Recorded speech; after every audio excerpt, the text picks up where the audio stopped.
우리 옆 사람들과 함께 이렇게 인사하겠습니다. 예수님 이름으로 사랑하고 축복합니다.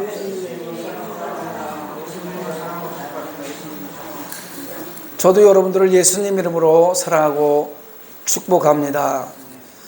동영상으로 예배드리는 성산가족 여러분, 여러분들을 예수님 이름으로 사랑하고 축복합니다. 한번 따라합니다. 자녀들아, 너희가 말과 혀로만 사랑하지 말고 행함과 진실함으로 하자. 할렐루야. 6개월이 훌쩍 지나가 버렸죠. 반년이 지나고 이제 새로운 후반기 반년을 시작하는 첫 주일입니다. 너무나 빨리 시간이 지나가는 것 같아요. 그런데 이 6개월 동안 살아오면서 6개월 동안 주일마다 암송했던 말과 혀로만 사랑하지 말고 행함과 진실함으로 하자고 했는데 그렇게 살아오셨습니까? 좀 부족한 점이 있다면 이제 후반기 살아가면서 예수 믿는 하나님 백성들이 말과 혀로만 사랑하지 말고 행함과 진실함으로 나보다 어렵고 힘든 이웃을 돌아보면서 살아가는 후반기가 되었으면 좋겠습니다. 오늘 욥기서 14장 7절로 17절을 본문에서 다시 일어서자 라는 제목으로 의 말씀을 나누려고 합니다. 옆 사람과 손을 꼭 잡고 이렇게 인사합니다. 다시 일어섭시다.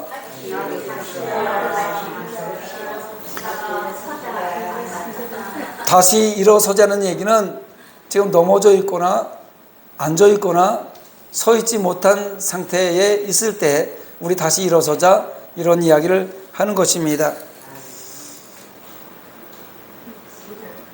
나라와 나라가 전쟁을 하든 성과 성이 전쟁을 하든 전쟁을 나가면요 장군이 전쟁에 나가서 패하면 돌아와도 장군의 위상이 옛날 같지 않아서 살아있는 것이 부끄러워요. 그래서 장군들은 전쟁에 패하면 거의 스스로 죽거나 이렇게 많이 합니다. 그래서 어느 날 한 장군이 전투에서 패하고 이제 돌아가기도 그렇고 그래서 목을 매려고 산에 올라가서 한 나무 앞에 섰습니다. 줄을 매놓고 이제 목을 매서 이제 죽어야지 이렇게 생각하고 나무 밑을 바라보고 있는데 작은 굴 속으로 개미가 먹이를 물고 들어가고 있는 거예요. 그런데 굴 입구까지 다 끌고 가서는 이렇게 가파른 데서 먹이를 떨어뜨려요. 그럼 먹이가 또르르 굴러가. 그럼 개미가 또 내려가서 그걸 또 굴러간 거를 다시 물고 굴로 가져옵니다. 그 모습을 한참 동안 지켜보느라가 자살하는 것도 잊어버리고 있었는데 그걸 한번 세어봤어요. 몇 번을 제가 저렇게 하나 그랬더니 69번을 떨어뜨리고 70번째 만에 간신히 개미 굴르고 들어가는 것을 보았답니다. 그때 그 장군이 생각을 했어요. 아, 내가 여기서 좌절하면 저 개미만도 못하게 되는구나. 나는 지금 전쟁에 딱 한 번 실패했는데 다시 일어서자 이렇게 생각하고 다시 일어서서 복귀했다는 말이 있습니다. 우리가 이 땅에 살아온 시간들을 깊이 생각해 보면 성공했던 시간들보다 실패했던 시간들이 더 많은 것 같고 실패를 포함한 모든 삶 전체가 사실은 하나님의 선물입니다. 우리에게는 성공했던 시간들, 또 화려했던 시간들, 슬펐던 시간들, 아팠던 시간들, 괴로웠던 시간, 또 실패했던 시간들, 이 모든 것이 하나님께서 주신 선물이라는 것을 믿으시기 바랍니다. 사람에게는 성공만 필요한 것이 아닙니다. 사람에게는 실패도 필요합니다. 그래서 실패는 성공의 어머니라고 얘기하고요. 에디슨은 이 형광등불 필라멘트를 발견하고 필라멘트를 연구해서 성공시키기까지 1만 번을 실패했다고 합니다. 그 에디슨이 한 말이 있어요. 나는 1만 번을 실패한 것이 아니다. 1만 번 동안 잘못된 것을 바라보고 잘못된 것을 고쳐나갔던 것이다. 이렇게 얘기하는 거예요. 여러분, 실패는 누구나 할 수 있습니다. 그러나 포기해서는 절대 안 되는 것입니다. 예수를 잘 믿는 사람도 실패할 수 있습니다. 예수 믿는다고 실패하지 않는다면 예수 다 믿겠죠. 예수 믿는 사람도 얼마든지 실패할 수 있어요. 그러나 누구나 실패를 할 수 있지만 모든 사람들은 이 실패를 싫어하죠. 바보가 아닌 이상 실패를 좋아할 사람이 어디 있겠습니까? 그래서 실패를 한 사람은 그 실패를 어떻게든 감추려고 그래요. 그런데요, 실패를 감추면 문제가 됩니다. 소련 공산주의 창시한 레닌의 후계자 스탈린은요, 집권 직후에 제일 먼저 어릴 때 자기 지인들을 다 죽였습니다. 자기를 알고 있는 사람 다 죽였어요. 그래서 소련 하면 스탈린, 스탈린 하면 대축청, 이렇게 기억하고 있습니다. 이렇듯 스탈린은요, 대축청의 마수이자 수백만 인민을 자기 손으로 처단한 악명 높은 지도자입니다. 스탈린이 왜 이런 광기 어린 대축청을 실행했는지에 대한 분석을 한 결과 부끄러운 자기의 과거를 감추려고 했기 때문입니다. 실패했던 자기 과거를 감추기 위해서 자기를 알고 있는 사람 다 죽여버린 거예요. 이처럼 죄의 속성으로 말미암아 모든 사람들은 실패를 감추려고 하지만 실제로는요, 실패를 통해 더 많은 것을 배울 수 있게 되는 것입니다. 이제 예수 믿는 우리는요, 실패를 부끄러워하지 말아야 합니다. 역사에서 가장 큰 비극이 무엇일까요? 실패를 감추고 없애버리는 것입니다. 성공만 부각시키고 실패를 감추면 또 다른 비극적인 역사를 만들어내는 것입니다. 그것이 가장 가까운 저 3파선 넘어 3대 세습을 겪어오는 북한 땅의 비극이 바로 그거예요. 저들은요, 실패를 절대 드러내지 않습니다. 인민들에게 실패는 절대 없어요. 인민들의 다 성공만 있는 거예요.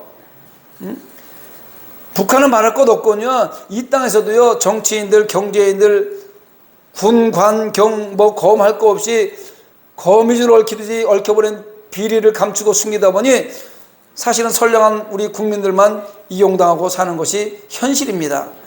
사랑하는 성도 여러분, 우리는 성경으로 돌아가야 됩니다. 세상을 살아가고 있지만 성경으로 돌아가야 되는 거예요. 성경을 보십시오. 성경은 실패 앞에 정직합니다. 그래서 위인들의 생애를 이야기할 때도 그들의 붓고 치사한 약점까지 여지없이 폭로해 버리고 마는 것입니다. 성경에 왜 이런 이야기까지 기록되어 있을까 할 정도로 위대한 선인들의 그 실패한 모습들이 기록되어 있어요. 다윗이 보세요. 밧세바를 범하고 나단 선지자의 지적을 받았을 때 그 다윗의 위치에 있으면요, 얼마든지 나단 선지자 제압하고요, 입을 봉할 수 있었습니다. 그런데 그런 나단 선지자가 지적하자 하나님의 음성임을 깨닫고 회개하고 돌아섰을 때 하나님이 다윗을 위대한 왕으로 세워주신 것입니다. 나의 마음에 합한 자가 다윗이라고 이야기하는 거예요. 성공 모델만큼 실패 모델도 중요하다는 뜻입니다. 베드로를 한번 보십시오. 처음에 예수님이 베드로에게 이렇게 말합니다. 마태복음 4장 19절에 나를 따르라. 고기 잡고 있는 베드로에게 나를 따르라. 내가 너를 이제 사람 낚는 어부가 되게 하리라. 이렇게 얘기했어요. 그래서 베드로는요, 다 버리고 예수님을 따라다니기 시작을 했는데 어느 날 그 예수님이 십자가에 달려 돌아가셨습니다. 다윗의 느낌상으로 완전히 실패한 거예요. 3년 반 동안 열심히 따라다니면서 제자로서 최선을 다해서 예수님의 그 기적 현장도 보고 또 새로운 나라를 꿈꾸며 살아왔는데 예수님이 십자가에 죽으셨어요. 그러니까 느낌상은 완전히 실패 아니겠습니까? 그래서 베드로는요, 마음에 큰 상처를 입은 채 요한복음 21장 3절에 보면요, 친구들하고 같이 있다가 아유, 나는 물고기나 잡으러 가겠다. 그동안에 있었던 걸 다 실패로 생각하고 내가 옛날에 하던 업으로 돌아가서 물고기나 잡으러 가야지. 자기만 가면 되는데 힘들어하고 있는 동료들까지 데리고 디베라 바닷가로 갔습니다. 그런데요, 그 디베라 바닷가에 가서 밤새 그 그물을 내렸는데 물고기를 한 마리도 못 잡았습니다. 여러분, 이처럼 실패를 했다고 주어진 사명에도 도피하게 되면요, 더 큰 실패가 기다리고 있다는 것을 이야기해 주는 거예요. 베드로가 어부로서 잔뼈 굵은 사람인데 밤새도 고기를 한 마리 못 잡았다는 건 말이 안 되는 거예요. 예수님을 따라다니면서 예수님이 십자가에 죽으시고 부활하신다는 그 상황 속에서 그걸 믿지 못하고 실패했다고 생각하고 옛날로 돌아가 그 모습 가운데 더 실패하는 그 모습, 더 큰 실패를 맛보게 하는 그 모습을 우리는 생각해 보아야 됩니다. 그럴 때 베드로를 예수님께 다시 찾아와 주셔서 세 번의 사랑의 고백을 받고 그를 다시 일으켜 세워주셨습니다. 이제 우리 한 사람 한 사람을 향한 하나님의 사랑을 확신하고 하나님을 향한 자신의 사랑도 점검해 보시기 바랍니다. 실패하셨습니까? 현재 실패 중이십니까? 아니면 실패를 맛본 적이 있으십니까? 또 좌절하고 포기하고 싶었던 일이 있습니까? 아니 지금도 좌절하고 포기하고 계시진 않습니까? 현재 우리들 앞에 펼쳐지고 있는 정치, 경제, 사회, 군사, 종교, 문화, 교육 모든 것 하나 신뢰할 수가 없어서 차라리 저는 요즘에 이런 생각 가끔 했어요. 제가 살던 보장산 화전민 골짜기에 그냥 가서 어릴 적 화전민으로 돌아가 살고 싶은 이런 마음도 들었었어요. 뭔가 희망이 없어 보이는 그런 생각도 들고 믿을 사람도 없는 것 같고 막 이래서 마치 물고기나 잡으러 간다고 하는 베드로처럼 그런 생각이 들을 때가 있었습니다. 그런데 며칠 전 저녁 시간에 제가 이거 저녁 7시 반 정도 되면 혼자 있을 때 늘 여기서 기도를 하고 가요. 늘 기도를 하고 있는데 잠시 막상 묵상하고 기도를 하고 있었는데 예수님께서 내가 나를 사랑하느냐라고 묻는 느낌을 받았어요. 근데 늘 예수님의 사랑만을 구하며 사랑을 받으려고 했던 나한테 내가 나를 사랑하느냐 그게 물으셨던 것은요, 예수님께서 지금 이런 혼란한 상황 가운데 너희들이 힘들고 어려운 그런 상황 속에서도 나한테 내가 나를 사랑하느냐 물으시는 것은 사랑으로 교감하기를 원하시는 거였었어요. 예수님 말씀의 사랑으로, 복음의 사랑으로 다시 한번 교감하기를 원하시는 거였습니다. 여러분들도 그런 시간이 왔으면 좋겠습니다. 그래서 조용히 저는 예수님 사랑합니다. 종인데 예수님이 나를 사랑하냐고 물는데 사랑한다고 대답할 수밖에 없고 또 사랑하지 않습니까? 그래서 부족하고 연약한 종이지만 예수님 진정으로 사랑합니다. 이렇게 고백을 하고 나니까 마음속에 자리 잡았던 염려, 어떻게 하나, 어떻게 해야 되나 이런 생각들이 사라지고 평안해짐을 느꼈었습니다. 그렇습니다. 예수님과 우리와의 관계는요, 사랑의 교감이 아주 중요합니다. 그래서 예수님께서는요, 베드로를 다시 이렇게 세우실 때에 요한의 아들 시몬아, 내가 나를 사랑하느냐? 이렇게 3번 물으셨던가요? 3번. 각인시키기 위해서 정말 나를 사랑하냐? 나도 너를 사랑하니까 너와 사랑으로 교감하길 원한다. 이거 지금 물고 계시는 거예요. 여러분, 사랑은 사명을 선도하는 겁니다. 사랑은 사명을 이끌어가는 거예요. 결국 인생의 가장 큰 위기는 실패한 것이 아니라 사랑이 식어진 것입니다. 여러분, 하나님을 사랑하면 하나님의 뜻을 따라 실패를 딛고 일어설 수 있습니다. 사랑이 식어진 거예요. 왜 예수님이 베드로에게 다시 사명을 맡길 때 직접 계명해진 베드로라고 부르지 않았을까? 예수님께서 요한의 아들 시몬을 처음에 부르실 때 이제 너는 베드로라고 이름을 계명해 줬잖아요. 그런데 다시 베드로가 고기를 잡으러 갔을 때 실패한 모습을 있을 때 다시 찾아와서 그 옛날 모습으로 이름을 부릅니다. 베드로야 이렇게 불러야 되는데 원래 이름이었던 요한의 아들 시몬아 이렇게 부르셨을까? 그것은요, 다시 원점에서 하나님을 붙잡고 새롭게 출발하는 뜻입니다. 지금 혹시 느낌상으로 실패한 모습입니까? 우리 예배자는요, 지금 사실은 느낌상으로 실패했다고 느낄지 모르지만 사실은 성공한 사람들이에요. 세상에 많은 사람들, 죽어가는 저 사람들을 보면요, 우리는 복음 안에서 지금 성공한 사람들이에요. 그런데 우리가 삶의 모습에 지쳐 있다 보니까 실패한 느낌을 받는 거예요. 그럴 때 요한의 아들 시몬아 이렇게 부르시는 예수님의 음성이 들렸다면 원점에서 다시 시작하는 이야기입니다. 실패한 모습이라고 느꼈을 때 좌절하지 말고 하나님을 붙잡고 다시 새롭게 일어서시기 바랍니다. 반드시 저와 여러분의 앞날에 성공적인 삶의 작품이 나올 것입니다.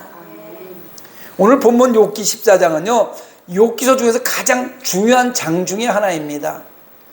욥은 고난을 당했는데요, 수많은 시간 동안 엘리바스, 소바, 발다시나 세 친구들과 계속 말씨름을 하면서 깊은 상처 속으로 들어가는 거예요. 친구들이 처음에는 위로하러 온 것 같지만 욥하고 계속 말씨름을 하는데 어떤 사람 욥기서가 42개월 동안 있었던 일을 기록해놨다고 해요. 3년 6개월 동안 있었던 일을 기록해놨다고 하는데 정확한 근거는 없습니다만 그렇게 이야기하는 신학자들이 있어요. 그 긴 시간 동안 세 친구랑 계속 논쟁을 하면서 점점점 상처가 깊어집니다. 와이프도 집을 나갔습니다. 몸에 다 헌대가 나가지고 기와짝으로 긁어도 가렵습니다.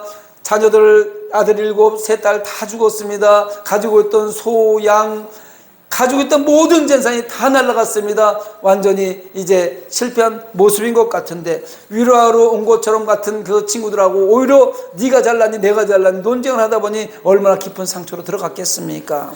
그러면서 자신의 무력함을 깨닫고 고백을 하는 거예요. 이 고백을 보면서 실패를 딛고 일어서는 몇 가지 길을 교훈을 받아보려고 합니다.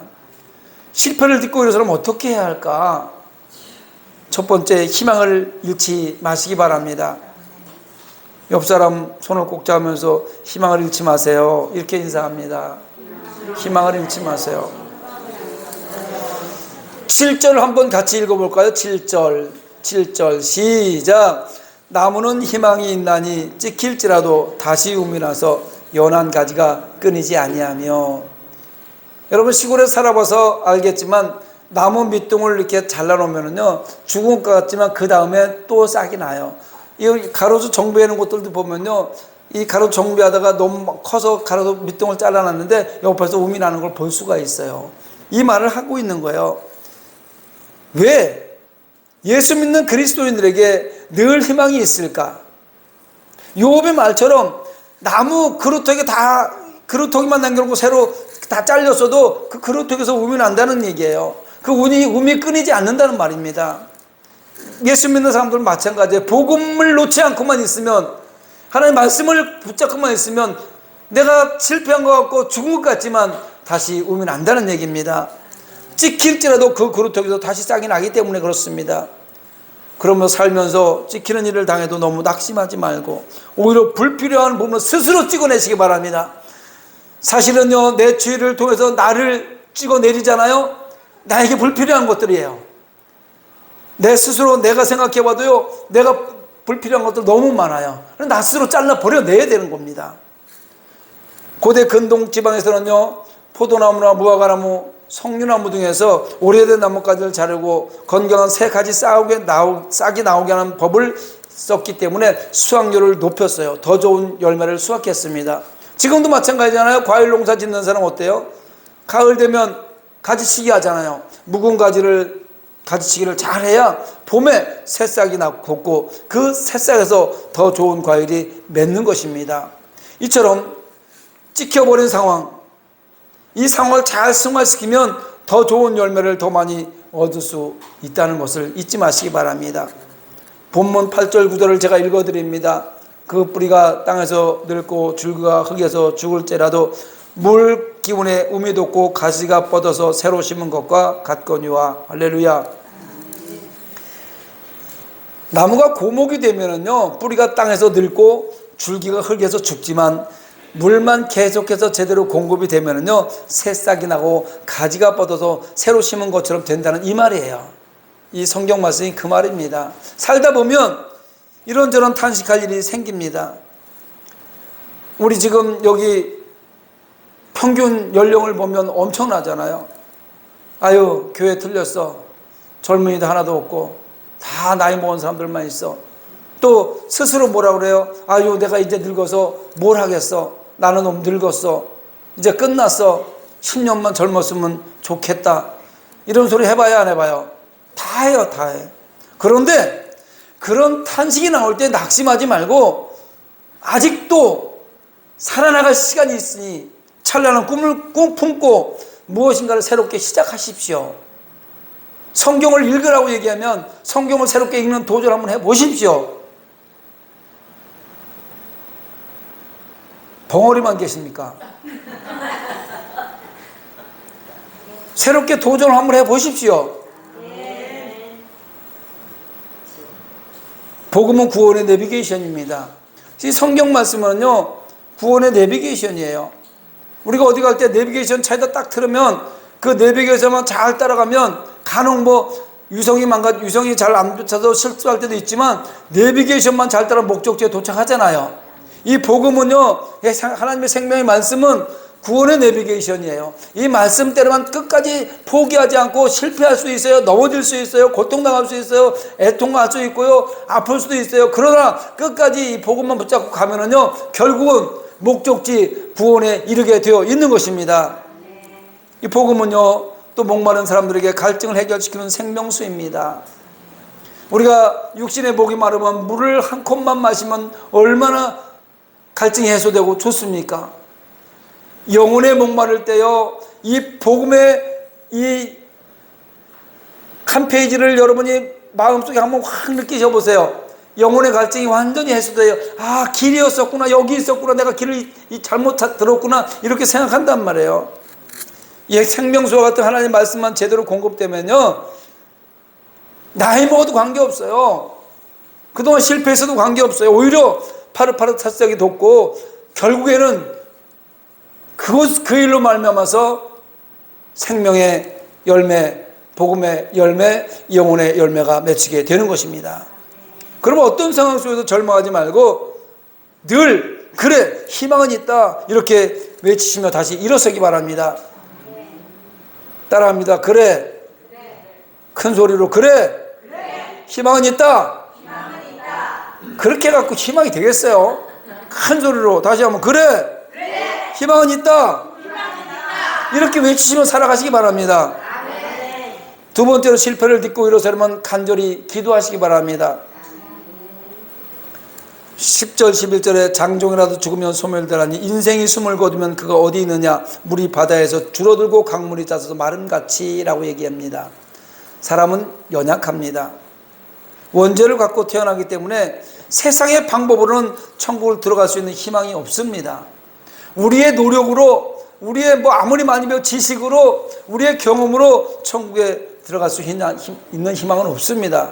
그런데 예수님을 구주로 영접하고 예수 이름으로 기도하는 순간에 절망은 사라지고 영원한 천국 백성으로 살아갈 수 있는 희망이 있습니다. 믿으십니까? 동의하십니까? 그렇다면 아멘 하시기 바랍니다. 확신하셔야 돼요.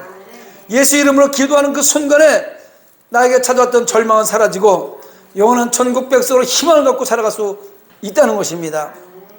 그리스도인에게는 예수 이름으로 하나님의 보좌를 움직이게 하는 기도가 있기 때문입니다. 그리스도인의 기도는요, 역경과 연약함을 극복할 수 있는 최선의 도구예요. 여러분 힘들고 어려울 때 다른 거 하지 마세요. 힘들고 어려운 일이 다가왔을 때, 육신의 질병이 다가왔을 때, 경제적인 문제가 다가왔을 때, 자녀들의 관계가 다가왔을 때, 여러 사람들의 관계가 어려워졌을 때 다른 거 찾지 마세요. 다른 사람한테 부탁해도 될 수가 없어요. 오직 하나님 앞에 나서 기도해야 됩니다. A라는 사람하고 관계가 나빠서 B라는 사람하고 얘기하다 보면 나중에 B라는 사람하고 내가 관계가 계속 좋아집니까? 관계가 안 좋아지면 B하고 A하고 얘기해서 C인 내가 또 곤란하게 될 때가 있어요. 그럴 때면 어떤 문제가 있을 때요, 이런 이야기를 사람과는 얘기할 필요가 없어요. 오직 하나님 앞에 나서 간절히 기도하면 하나님께 들으시고 하나님의 시간에 모든 것이 해결된다는 것을 믿으시기 바랍니다. 기도해야 갈 길이 생각나고, 기도해야 할 일이 생각나고, 기도해야 앞날이 보이는 거예요. 앞날에 대한 확신이 기도해야 생기는 겁니다. 어떤 문제도 해결할 수 있는 능력이 주어지므로 기도하면 마음이 평안해지는 거예요. 그래서 욥은 고통 중에 간절히 이렇게 기도했습니다. 13절에 보니까 주는 나를 스올에 감추시며 주의 진노를 돌이키실 때까지 나를 숨기시고 나를 위하여 규례를 정하시고 나를 기억하소서, 이렇게 기도를 합니다. 이 말이 무슨 말이냐면요, 히브리인들, 유대인들은요, 우주가 하늘과 땅 그리고 수월 이렇게 세 개로 나눠졌다고 생각을 해요. 하늘하고 땅하고 수월이 어디냐면 땅 밑을 얘기하는, 땅 파고 들어간 걸 얘기하는 거예요. 이렇게 세 부분으로 이루어졌다고 여겼기 때문에 수월은 지옥과는 또 달리 죄인들이 죽은 후에 최후의 심판 전까지 거하는 사후의 중간기 처소로 여기는 것이 히브리인들의 그 사상이에요. 그래서 욥은요, 하나님의 진노가 끝날 때까지 자신을 다른 사람들이 이렇게 넘볼 수 없는 그 수월에 감춰놓고 자신을 좀 기억해 달라고 지금 기도하는 거예요. 욥처럼 절망적인 상황 속에서 기도하는 사람이 참 믿음의 사람인 것입니다. 요나가 니느웨에 가서 복음을 선포하는데 다시스로 도망가다가 풍랑이 일어서 결국 물고기 뱃속에 들어갔지 않습니까? 그 절망 가운데서, 아무것도 보이지 않는 절망 가운데서 3일 동안 기도했잖아요. 기도하니까 하나님께서 그 기도 들으시고 요나를 니느웨 해변가에 토해내지 않았습니까? 여러분, 기도는요, 기적을 나타내는 거예요. 기적을 일으키는 거예요. 신앙생활함에 있어서 기도가 없다는 것은 믿음이 없는 것입니다. 신앙생활하면서 기도하지 않는다는 것은 가짜예요. 믿음과 기도는 깊은 상관이 있기 때문에 그렇습니다. 그러면 하나님께서 자신의 필요를 구하고, 하나님의 백성들이요, 고난 가운데 사람 찾아다니고 환경 찾아다니고 내 열심으로 해봐야 점점점 더 깊은 곳에 늪으로 빠져들어가기 때문에 하나님께 자신의 필요를 구하고 필요 유무를 떠나서 하나님과 대화하는 기도 시간을 결코 소홀히 하지 마시기 바랍니다. 기도는 하나님과 대화하는 거예요. 문제가 생기면요, 부자 간에도 자녀들하고 부모 간에도 문제가 생기면 뭘로 풀으라고 얘기해요? 대화로 풀으라고 얘기해요. 대화로. 여러분, 하나님과 우리가 대화할 수 있는 길은 기도의 자리예요. 기도하면 하나님께서 그 기도를 들으시고 하나님께서 하나님의 시간에 응답해 주신단 말이에요. 대답해 주신다는 얘기예요. 다시 말씀드립니다. 신앙생활을 함께 함에 있어서 기도가 없다는 것은 믿음이 없는 것이고 가짜라는 얘기입니다. 기도하시기 바랍니다. 그러므로 하나님께 자신의 필요를 구하고 필요 유무를 따서 하나님의 대화하는 시간, 그 기도의 시간을 소홀히 여기지 마시기 바랍니다. 외롭습니까? 고독하십니까? 혼자라고 생각하십니까? 기도하십시오. 기도하면 고독도 인내할 수 있고 상처도 견딜 수 있습니다. 여러 가지 이런저런 문제로 고난이 극심하게 찾아오고 있습니까? 더욱 기도에 힘쓰시기 바랍니다. 극심한 고난이 오면 참아내기 쉽지 않습니다. 기도조차 안 나올 때도 있어요. 그런데 기도의 자리를 향하는 그 발걸음만 보시고도 하나님께서 우리의 마음의 기도를 들어 응답하시는 줄 믿습니다. 조금씩 입이 열리고 목소리가 나오면 그렇게 해서 기도하면 얼마든지 그 역경을 참고 이겨낼 수 있습니다. 기도하면 어떤 상황도 이겨낼 수 있고 반드시 기도하면 사람은 역전되는 거예요. 기도를 멈추지 마라. 이제 역전되리라. 바로 역전되리라. 저도에 있는 현수막을 한 번씩 읽어보세요. 걸어놨잖아요. 기도를 멈추지 않으면요, 역전되는 거예요. 기도하는 순간에 바로 역전되는 거예요. 여러분 인생의 역전승이 되기를 간절히 소망합니다. 끝으로 실패를 딛고 다시 일어서려면 하나님의 때를 기다리시기 바랍니다. 욥은 14절에 사람이 죽으면 다시 살지 못함을 알고 삶을 소중히 여기면서 현재의 모든 고난에서 벗어날 때까지 참고 기다려야 했다고 다짐을 하는 거예요. 아무리 힘들고 어려운 일이 있더라도 이 또한 지나가기 때문에 그 지나가는 시간을 기다리겠다는 거예요. 우리 성도들도 마찬가지로 욥처럼 인내를 가지고 기다릴 줄 알아야 결국 승리한다는 것을 믿으시기 바랍니다. 기도해놓고요, 기다리지 못해서 응답받지 못하는 사람이 얼마나 많은지 몰라요. 다니엘서 한번 읽어보십시오. 다니엘의 기도를 시작합니다. 기도하는 그 순간에 하나님께 들으시고 가브리엘 천사를 통해서 응답의 편지를 보내는 거예요. 그런데 그 기도가 며칠 만에 도착합니까? 중간에 올 때 바사 제국이 막아서, 다시 말하면 우리가 기도할 때 우리 기도가 하늘 보좌를 움직였는데 하나님께서 선물을 보내셨는데 우리한테 보낼 때 그냥 바로 오지 않아요. 어둠의 영들이 방해한단 말이에요. 그래서 21일 만에 도착했다는 거예요. 우리가 기도를 하고 끝까지 포기하지 말아야 될 것은, 하나님께서 우리가 기도가 바른 변론의 기도를 하면 하나님께서 기뻐하시는 기도, 하나님의 선하시고 기뻐하시고 온전한 뜻이 무엇인가를 분별해서 드려지는 기도를 들으시는, 그 들으신 후에 바로 답장을 보내주시는 거예요. 필요한 거를 보내주시는 거예요. 그런데 중간에 막고 있으니까 올 때까지 기다려야 돼요. 도착할 때까지.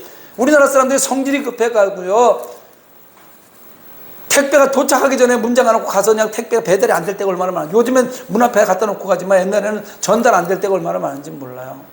네? 하나님이 택배 보낸다니까요. 우리가 기도하면 바로 보내요. 인내하시기 바랍니다.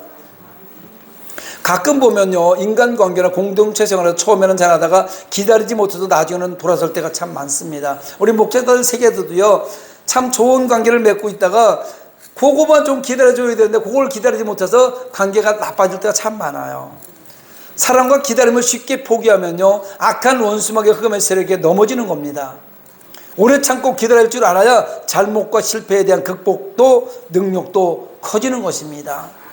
본문 15절에 보니까 주께서는 나를 부르시겠고 나는 대답하겠나이다. 주께서는 주의 손으로 지으신 것을 기다리겠나이다. 이렇게 욥이 말하고 있어요. 욥은요, 기나긴 수건 동안에, 그 아픈 몸을 가지고 그 화려했던 삶을 다 날려버리고 비참하게 살아가면서 그 고난과 정죄를 당하는 중에서도 자신은 하나님과 깊이 교제하고 있고 하나님은 자신을 반드시 찾으실 것이라는 믿음을 가지고 하나님의 때를 기다렸던 것입니다. 동시에 하나님의 사랑을 확신하고 하나님이 자신의 모든 상황을 세세하게 살피시며 자신이 죄를 덮어주는 하나님의 은혜가 있을 것을 16, 17절에 고백하고 있는 거예요.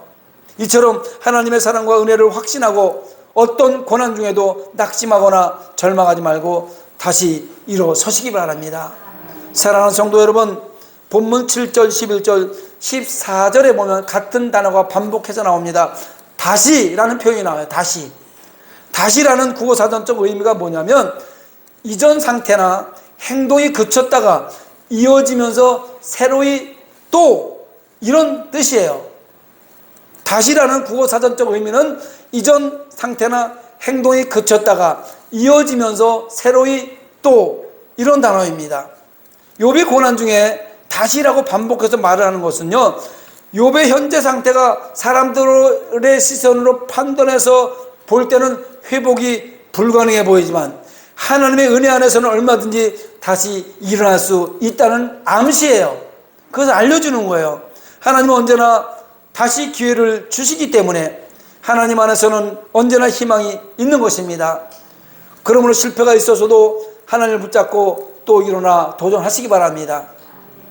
사람은 연약한 존재이기 때문에 언제나 누구나 실패할 수 있습니다.